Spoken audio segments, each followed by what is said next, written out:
Alrighty.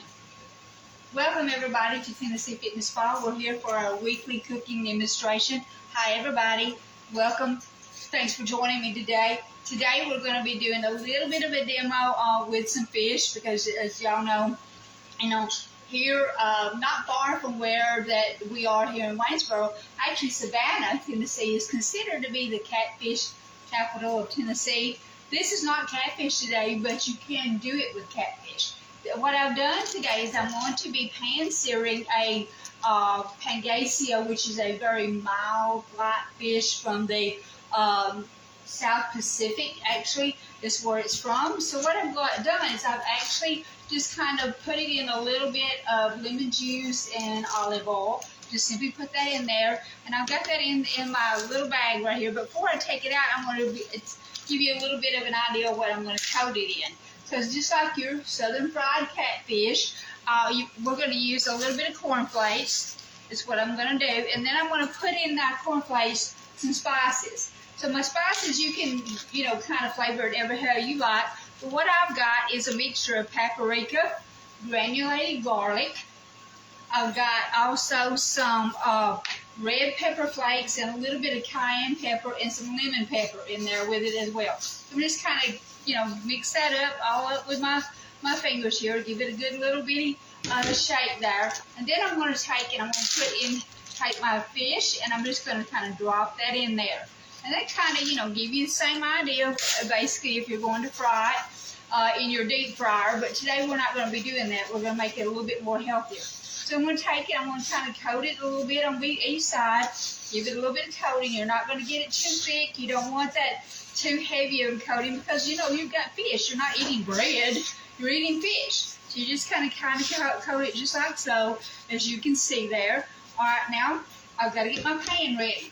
So I've got me a pretty good size large pan so I can actually, have room to flip my fish and all that. I've actually put a little bit of pan coating on there, not much. I'm going to let my skillet get a little bit hot before I add any oil to it. Traditionally, most people will fry in corn oil or something like that, and there's nothing wrong with that, but I'm going to go with avocado oil today. It has a little bit higher temperature, and so therefore it will give me that temperature and that browning that I want, that you typically will get. It just will not scorch as bad, and that's one of the reasons I'm going to use it today. And so now we're just going to add about a tablespoon of that oil, just like so. Pour that in there, and then we're just going to kind of swish it around, kind of drizzle it around in my pan. Get it a little bit of good coating there. You want to kind of give it just like, you see how that's swirling around there? And I'll let this get hot. Now for this one here, I typically will wait, and you can see me touching this, but that's here in a little bit, this will get hot all the way to the top of the pan. And that will let me know without even touching my oil that I'm starting to get to that temperature that I want it to do. That's the ideal is to make sure that your oil is hot enough when you put it in there so that you kind of get that browning that you want to get in there. So this is the top of my pan is just now starting to get hot. With these types of cooktops, the surface all around it is actually, touchable, but the pan is actually where the heat is coming at, and it's referred to it as an induction top. And so now what I'm going to do is I'm just going to drop that in. I'm going to drop that in right there, and we're going to put that over here, get that out of the way. And this is giving me, it's going to allow me to cook this. Oh, my temperature is right, I can't tell. Yeah, that's good, that's perfect. Alrighty, so this is starting to sizzle already as I am talking at this point in time. We're going to let it cook. It will not take long to cook. That's one thing that I found that a lot of people do a lot of times is they overcook their meats. We either bake them too long or, trust me, being raised very southern, we fried our chicken to death a lot of times. It was just cooked and cooked and cooked. And so here today, we're just basically going to just cook it through. I'm going to show you exactly how I get to that point and how I get to that texture so that you can actually know for yourself without overcooking it. And I know you hear if it's flaky and all of that, that has a lot to do with it. But when it comes to thicker fish, filleted fish, there's a little bit of a trick to it. Now for what I'm going to serve this with. I'm just going to serve it with something really light and easy, and it's actually a salad. So we're just going to do a salad. So what I'm going to do is I'm going to just take and I'm going to slide my fish a little bit over like so in this little pan right here, you see? All right, and then what we're going to do is we're just going to take and we're going to start chopping up some things. So I've got some spinach here. I got some fresh spinach, and you can leave it whole like this, but basically today what I'm going to do is I'm just going to kind of chop it a little bit, just simply because I like my leaves to be a little bit smaller. I mean, I just really do. I like my salad, and I like to be a little bit more on the ready-eat kind of size whenever I get ready to eat it. So I kind of just put it all in here together, and I just kind of just like so. Just kind of give it a little bit of a chop. Doesn't take much. Alright, now so there's the beginning of it. So let's drop this in here. You can see we have it a little bit more chopped. Now what I'm going to do is I'm going to put my tomatoes here. So let's get our tomatoes over here. We're going to chop that. Got our spinach. Alright. You can smell that fish already cooking. Let's put our tomatoes around on top of that. Now for me, one of the things, I could eat salad at all 3 meals, and a lot of times I do. Because I'm one of those like you, sweetheart, that like sliced tomatoes at every single meal, and I really can't. A lot of times for breakfast, I'll just grab me a handful of fresh spinach and sliced tomatoes, and that's what I have for breakfast. And when I do that, I always chop up my spinach. I always like to have it chopped up. So that I can actually, when I cut my tomato up, I can get a piece of spinach or bite of spinach and bite of tomato. I've been making this quiche, and the recipe says de-stem my spinach. Oh, okay. And I don't know, I figured that must be a new thing, or it's something I didn't know. Yeah. I guess maybe take some of the goodness, and so I picked on my food. Yeah. Wow. That's awesome. And you're going to see this is going to get nice and golden and brown. And then the next thing we're going to do is we're going to add some shredded carrots. Add that in there. Alright, and then I'm going to add some shredded cabbage. I love red cabbage. I love the color it gives to the dish. I love the flavor of it. It's very hearty. It gives you a little bit of crunchiness in your salad. Alright. And then we're going to put in some slivered onion.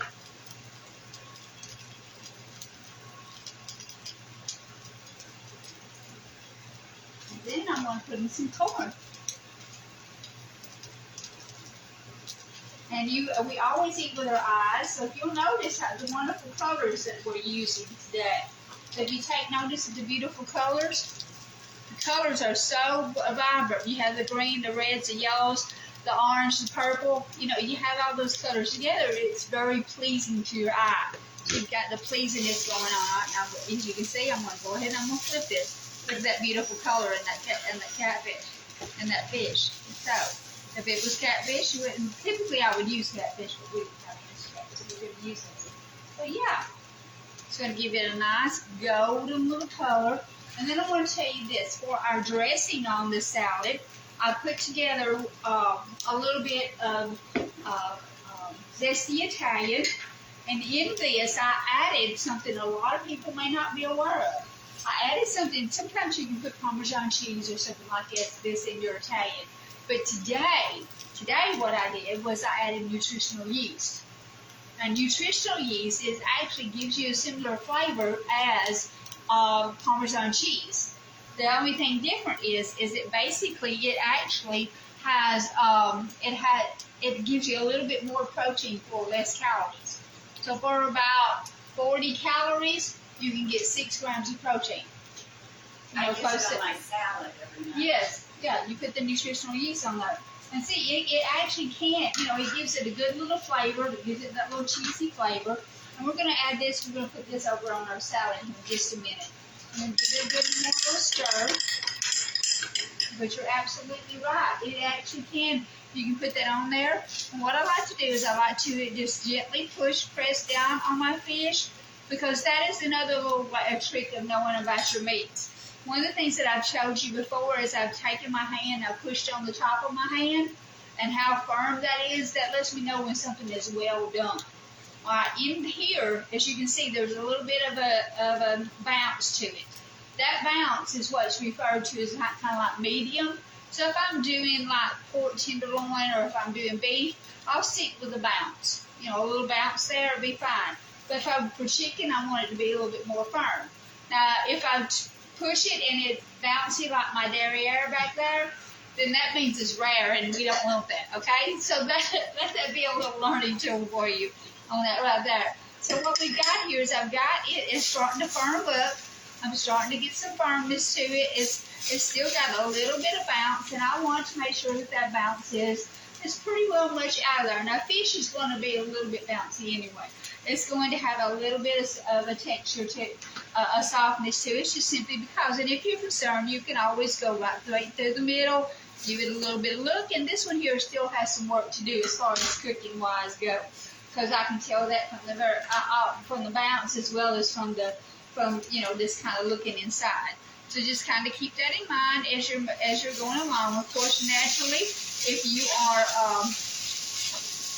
you are concerned about the cooking time and things like that, you can always make sure that you drop in the oven and bake it for a little while longer. But you do not want to overcook it. That's why it's important for you to make sure that you're monitoring it, that you're checking it, regardless of how you're choosing to cook it. And also, you don't want to be undercooked either. You definitely don't want to be that.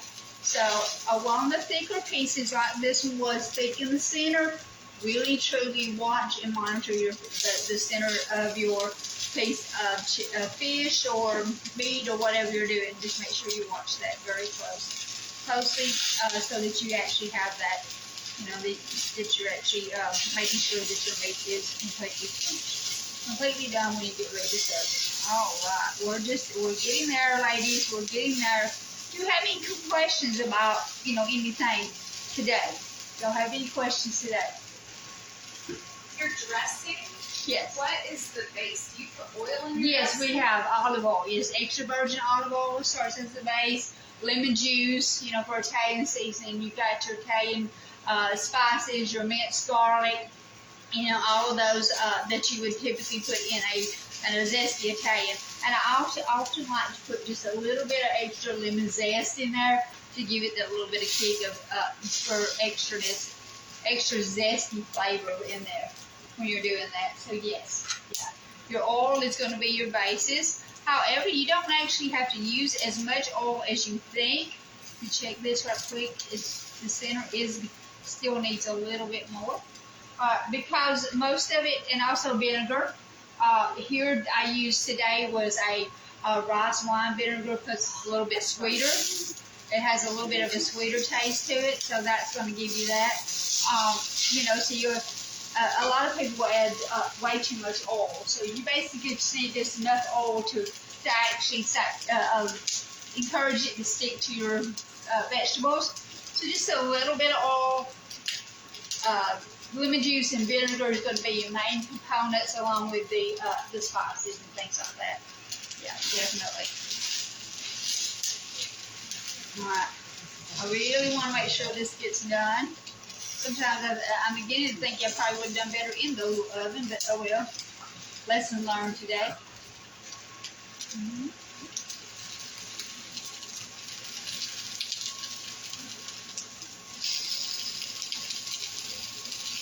When you are fixing your fish at home, tell me a little bit about some of the obstacles that you tend to have. Flavor. It's hard not to want to put, like if I'm doing oven-baked salmon, Yeah. not to want to put a lot of butter, Okay. like garlic and rainbow. Yeah, okay. Now garlic is great. I can do that. We can do that. And I will tell you something else. If I'm really wanting the butter flavor without adding so much to it, I will actually use a butter flavoring. You can actually get a butter flavoring and add a little bit of that to your oil, and that will give you a little bit more of a butter flavor without a lot of extra calories. So think about that if you like, if you're looking at that, wanting a little bit more butter. For me, it's not the flavor. I like to have. I'm gotten away from salt a lot over the years. So you're right. Other things tend to be a little bit more appealing to you, as far as butter flavors or things of that nature. So yeah. All right. So I honestly believe that we are at the point now where this lovely fish fillet is. Whoops. Forgot my dressing, didn't I? What kind of butter flavor? You use It's just like a butter extract. Yeah. Oh. Yeah. You're not talking about Molly McButter? No, you can use something like that, but like a Molly McButter or butter buds, because they're actually made from Butter buds. Yeah, butter buds. made from dehydrated. They're hard to find. Yeah, they're made from dehydrated butter. Yeah. Yeah. But however, and I'm gonna do is I'm gonna give this little fish a little bit. This works really well for fish. So a little bit of spritz of lemon juice, a little bit of spritz of lemon, and this actually is our seared Pangasia with our spinach, cabbage, and slivered onion salad. I hope you enjoyed this presentation. If you did, please make sure you share, this video with your friends and family. Help us out a little bit. Also, if you want this recipe, just give me a holler and I'll shoot it out to you. Thanks for joining, and come back next week and see what we're cooking up. Bye, everybody.